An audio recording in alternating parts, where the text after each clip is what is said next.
security pledge, and I intend to keep that commitment to secure the border. I signed it 2 years ago, and I made a commitment, and I'm keeping the commitment because I believe in border security.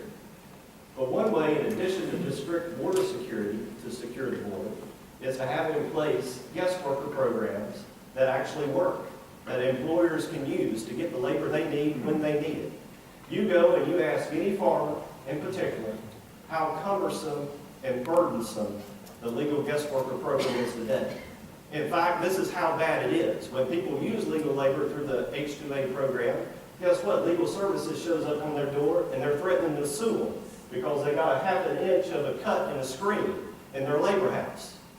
That's what's happening today across this country. It's a failure of government. If we want to get a handle on it, we need to bring some common sense back to the issue here. We need to have programs that work, make it simple, make it easy, and when people violate it, hammer it. That will do more to help secure the border than anything, because guess what? People aren't going to be trying to hide under buses to get over here.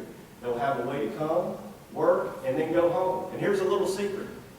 Most of these folks that come and work, they don't care about being citizens. They just want to work, take the money, and go home. I will not, again, I will stress, I will not, never, ever vote to give away the store to anybody, particularly illegal immigrants. And I do not support a pathway to citizenship unless they go home and spend time in their home country and then decide to come back the legal way. Thank you very much. And now, Woody White. Guys, do you wonder why it's taken 2.5 decades to get us to the point of really talking about this openly? It's because of lobbyists. They're good. They've convinced Washington that this problem, A, is not important, B, maybe it'll go away, or the free market will resolve, who knows, whatever, but let's don't do anything this year. That's why we haven't tackled it. And look at the problem that we've got. It begins, the answer to the question is it begins with securing the border. Everybody says that. Well, what does that mean? It means having the commitment, the national will, to fund a fence and a drone system and an ID technology system and manpower. And that's it. The national will. And telling the lobbyists, guys, gals, others, we are going to fix this. We're going to secure the border. We're going to fix this problem. And over the next generation, we're going to do a real free market analysis to our labor pool. Because what it does is it depresses wages for legal citizens in America. It's destructive. So that's where it begins. We can do it. If we focus on it, if we commit dollars to it, and again, if we prioritize. I think we're getting ready to talk about the role of government. This is a high priority on the role of government, is protecting your borders from everyone that wants to come here and work illegally or bring bombs or false currency, whatever their intent is to do. They want to break the law in many instances. So it begins with a national will.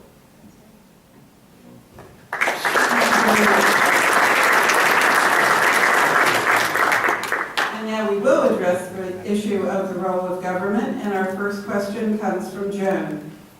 This question is first for David Rouser, then Woody White, and then Chris Andrade. Are you concerned that President Obama has exceeded his constitutional authority? If so, what would you do about it? Concerned, he has. That's right. In more ways than one. Quite honestly, and I think there's a lot of people who feel like I feel, he has overstepped his bounds constitutionally so many times. Personally, I think he ought to be impeached. That's right.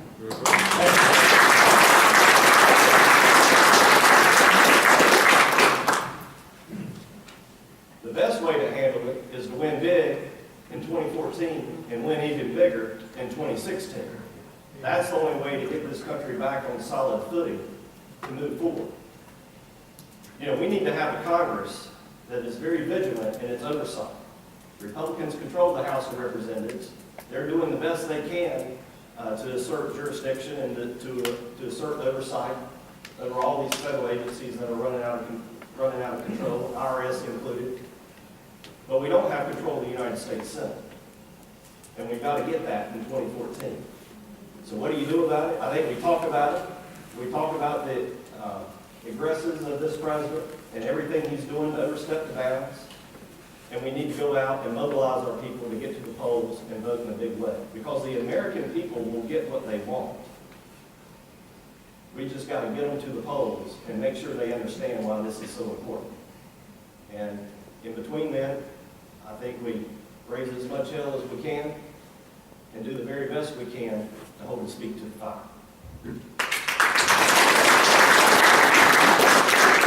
And now Woody White.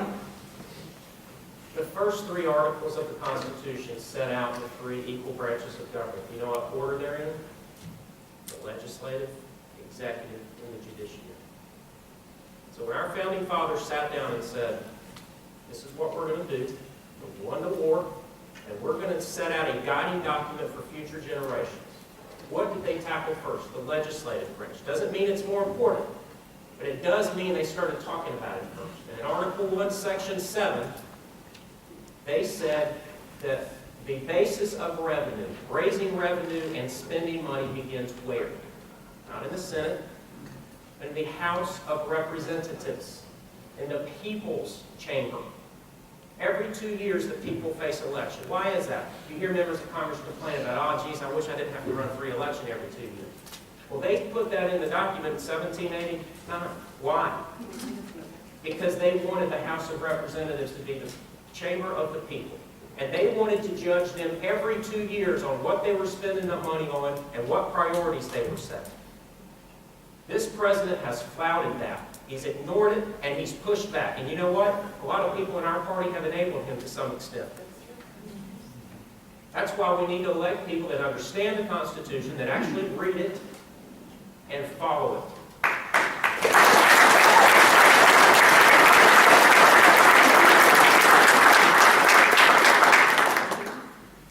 Thank you very much. And now Chris Andrade.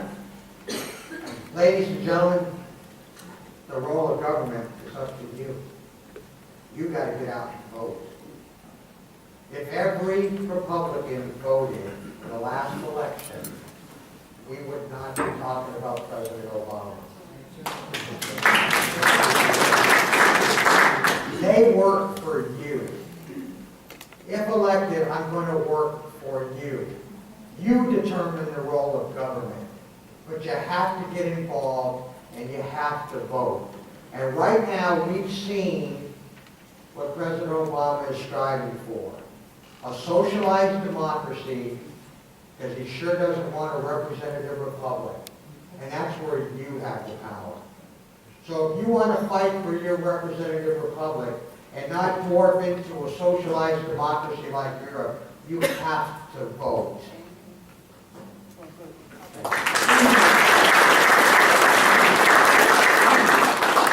And now Mary has our next question. This question is first for Woody White, then Chris Andrade, and then David Rouser. How would you get answers to the questions raised by the various scandals plaguing the Obama administration? You convene a committee oversight, you issue subpoenas, and you ask tough questions and demand that people tell the truth under oath.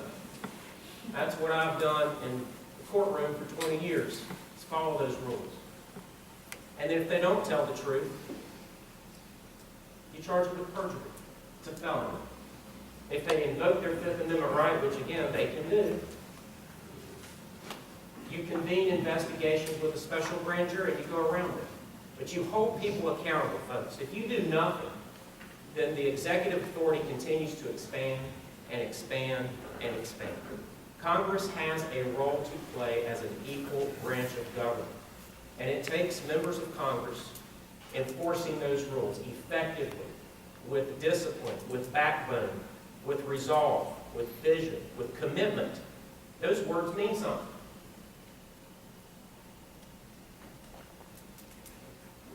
That's how you do it.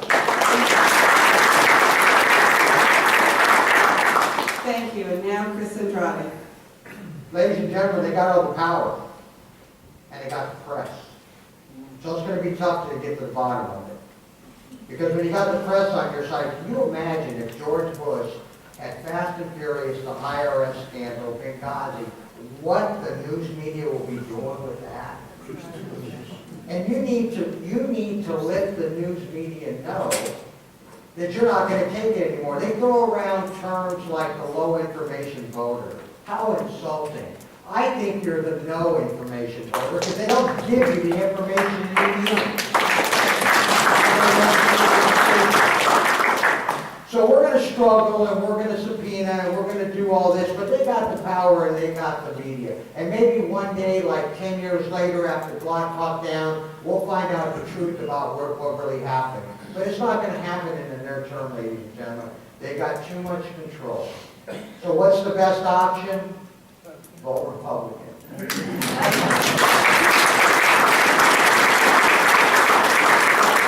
now David Rouser. There's the old adage that personnel is policy. That's why elections matter. When I served in the executive branch, I saw it firsthand with bureaucrats and how they would try to stymie you and subvert what you were trying to do. You know, one of the disadvantages that we have as conservatives and as Republicans is it's the liberals that want the career jobs in these bureaucracies. Conservatives don't. When I was at USDA Rural Development, I was there for a year and 2 months. I couldn't wait to get out. They'd like to kill me. But I learned what they do to stymie you, to wait you out. All the work that I did on Capitol Hill, I saw how they would take it and subvert it. And even define the president's orders when I served at USDA Rural Development and what that liberal bureaucracy will do. That's one of the assets that I bring to the table is a level of experience to help advance the conservative cause on Capitol Hill because I've been in those battles. I've been in the battles in the legislative branch. I've been in the battles and know how the bureaucrats operate in the executive branch. And with your help and support, when we get there, I'll be able to do a lot of good work for the conservative cause for a long time. Thank you.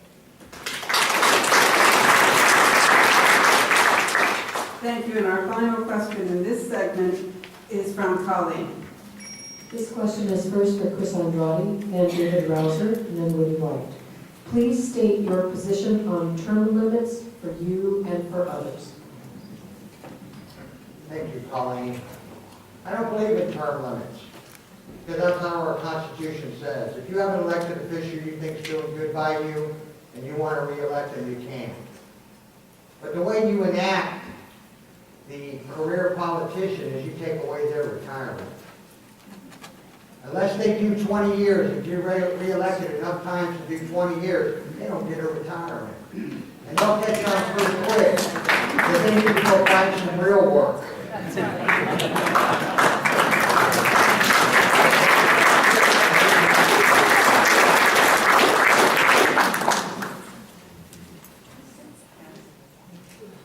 Thank you. And to David Rouser. Well, first, let me say one of the things I learned when I was with Senator Helms, he was as effective as he was because of two things. One, he was honest and straight up, and everybody knew it. What he said was what he meant. Number two is they didn't know if he was going to be there one more day or 100 more years. And they were scared to death of it. And what I learned from that is that if you want to hand the keys of power to the bureaucracy and the liberal bureaucrats, term limits will do it. Now, here's how you affect the change that you're really driving at with term limits, is you open up the campaign finance system so that challengers can compete and run against incumbents with the resources that they need to get their message out. Rather than these $2,600 limits that basically when you got to go raise 1.2 or $2 million for a congressional campaign, imagine how far you have to spread that net. So wide and so far that only those individuals with name ID and incumbents have an opportunity to do it and raise that kind of money. Whereas a challenger, if you opened it up and they could go to 3 or 4 people and get the seed money they need to begin to get their message out, then you would have real competition in all of these congressional districts, and only the very best would survive, that deserve to survive. You know, I think one of the best ways to have a representative republic is for that information exchange. And you've got to be able to raise the resources in order to get your message out. And that's why my position is what it is. Thank you, and now Woody White. I support term limits unequivocally. The founding fathers got a lot of it right, but they knew that, well, they didn't know we have cars and outer space vehicles and airplanes and things like that, but they knew that over time things would change, things would progress. They never foresaw the progression of the professional political class that we have. That's why in Article 5 of the Constitution, they said if 2/3 of the states agree, you can amend it. We've got to amend it with term limits. And for every Jesse Helms, which we all supported, if you lived here when he served as I did, and many of you did, we all supported him. We all loved Jesse. But there's always a counterpoint to Jesse. There's always a Ted Kennedy. That's right. You can't limit yourself voluntarily, because then they're going to stay up there. It has to be a constitutional amendment. Our founding fathers showed us the pathway to do it. We've got to have the resolve and the ability to do it and stand up, and I will do that. Now, it will not cede the keys to the quote-unquote kingdom to the bureaucrats. What it will do is force men and women to run from the real world and go there and do their tour of duty, Chris, to do their tour of duty, and to go there and set policy and tell the bureaucrats, you know what, if you get it wrong, you're fired. County commissioners, you see them change seats all the time. We set policy in New Hanover County, and if our staff doesn't want to implement that, we send a message to them. It's just leadership. It's basic leadership. You cannot go there and stay forever. That's why we're in the mess we're in. Our founding fathers didn't know that exactly, but they kind of got a hint by giving us Article 5.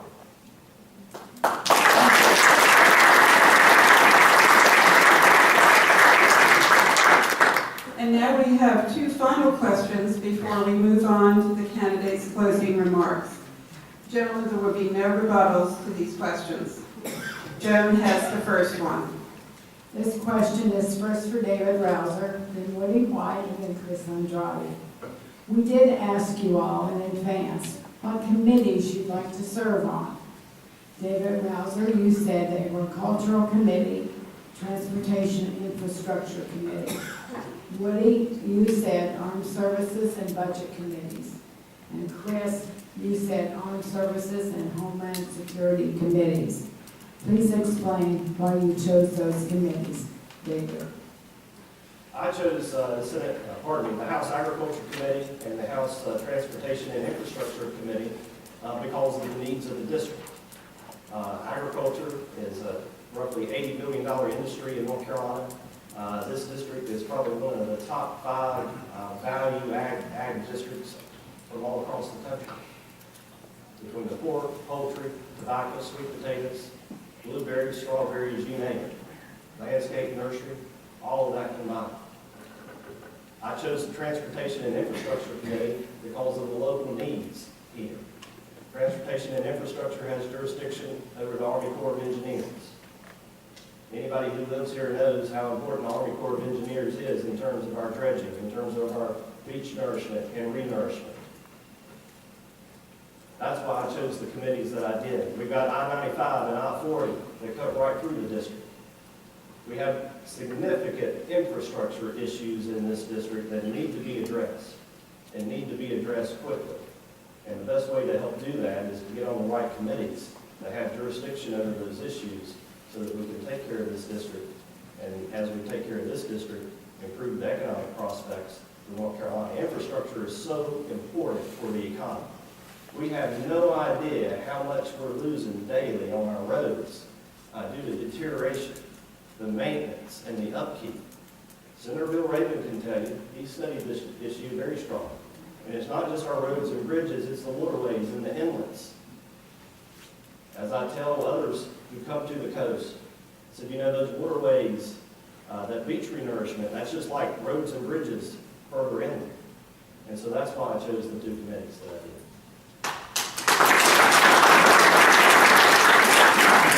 Thank you, and now Woody White.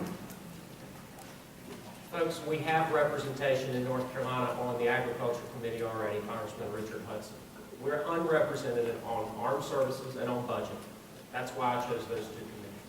Armed services because how integral our economy is affected by the basis to our north and to our west, A. And B, because of the over 60,000 veterans we have living right in the coastal area of this district. That's a critical committee for constituent needs and for national security. And budget, because what is in the best interest of the 7th District, folks, is in the best interest of America on the budget. Everything we've been talking about spending and debt and taking back the authority from the President and putting the Constitution back where it's supposed to be under Article 1, Section 7, with taxing and spending, starts in budget. Chairman of that is Paul Ryan. He's doing his best. He needs some help. He needs some help from North Carolina. Nobody in North Carolina is on that committee, and I want to be on it.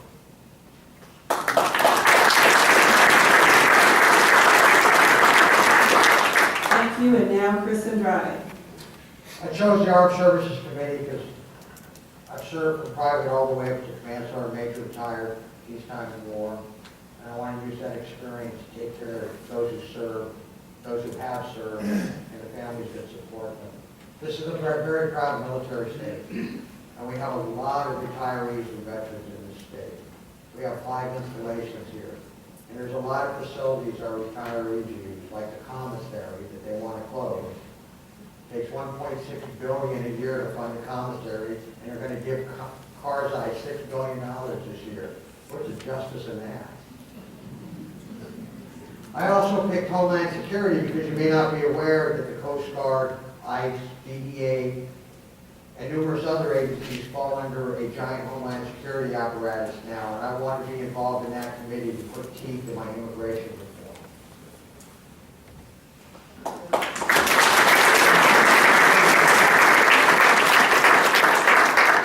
Thank you, and Mary has our final question before closing statements. This question is first for Woody White, then Chris Andrade, and then David Rouser. As a freshman member of Congress, what are your priorities for the first 100 days?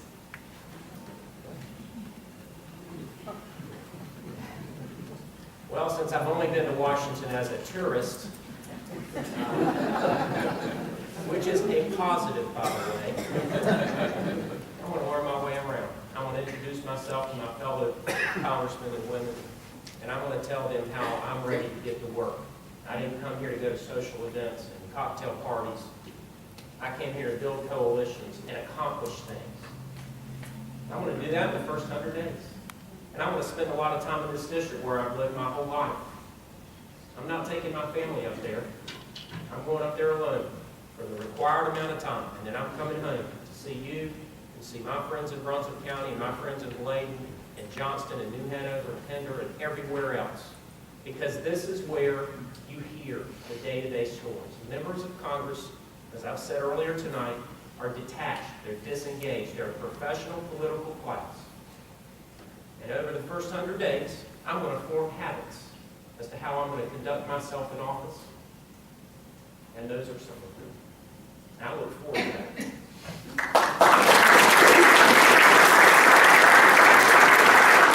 And now Chris Andrade. I'm going to spend my first 100 days letting them know that I'm not a junior congressman. I'm a local representative of the people of the 7th District in North Carolina, and just like in the military, a sergeant major with 1 day in that rank is the same rank as a sergeant major with 5 years in that rank.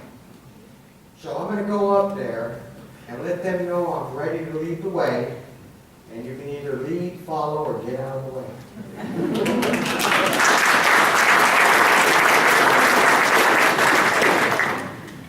Thank you, and now David Rouser. Well, I know exactly what I'm going to do when I get there.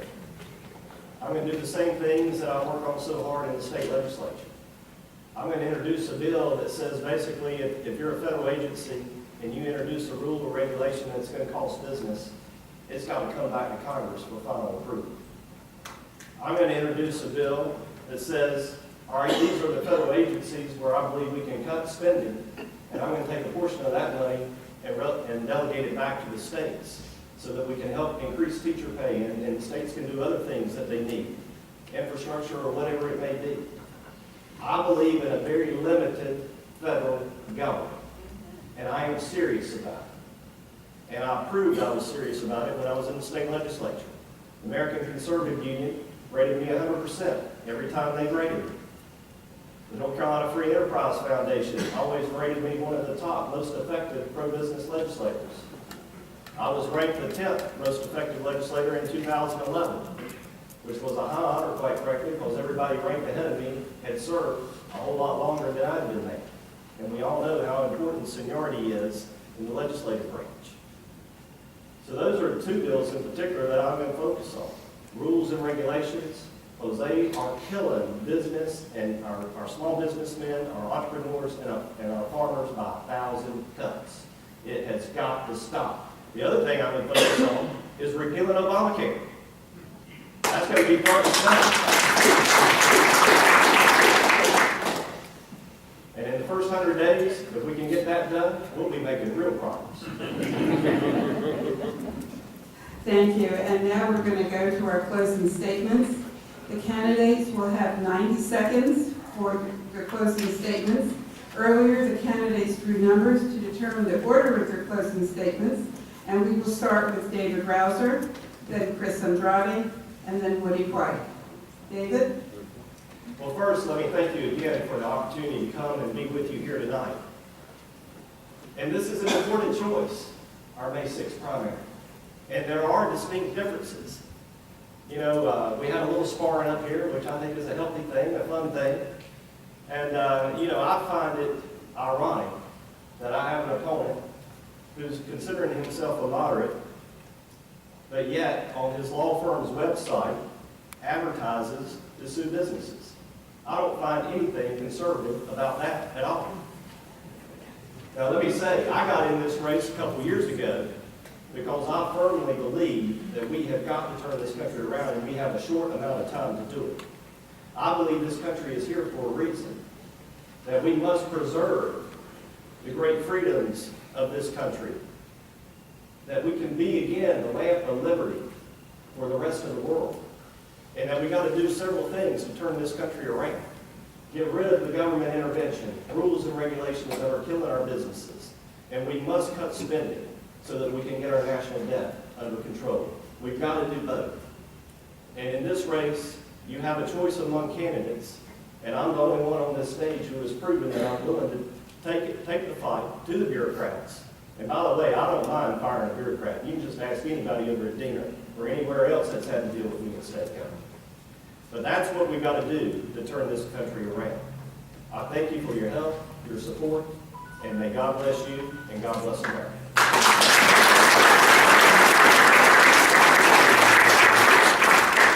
Chris Andrade. Ladies and gentlemen, it's truly been an honor to speak to you tonight. Your enthusiasm has been overwhelming, and it really fueled us.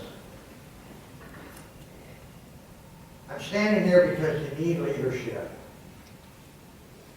You need leaders that want to build, not destroy. That want to inspire, not criticize. You need leaders that will show the way, to tell you where you need to go. And so I've served my country for a very long time. And I'm ready to serve my country again, because I love this country. And it's an exceptional country with exceptional people. And I want to take those exceptional ideals and those exceptional ideas to Washington. And I ask that you honor me and give me the responsibility to represent you in the Congress of the United States. I'm Chris Andrade, and I'm running for Congress. Thank you.